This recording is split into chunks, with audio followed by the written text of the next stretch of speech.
আমার বানাইছো তুমি, আমি তোমার বান্দা। আমার তাড়ায় দিলে আমি যাবো কই? কই যাবো? তুমি ছাড়া মাফ করবে কে বলো? কার কাছে যাওয়া ভিক্ষার হাত পাবো বলো?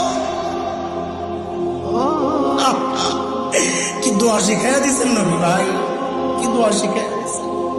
ওইভাবে মালিককে বলেন না, একা একা তুমি আমার রব, আনতা রব্বি, আনতা রব্বি, আর কেউ না। পাপ করছি তো তোমারই করছি, নাফরমানি করছি তো তোমারই করছি, আর কারো করি নাই। বানাইছো তুমি, এখন আমি যাবো কই?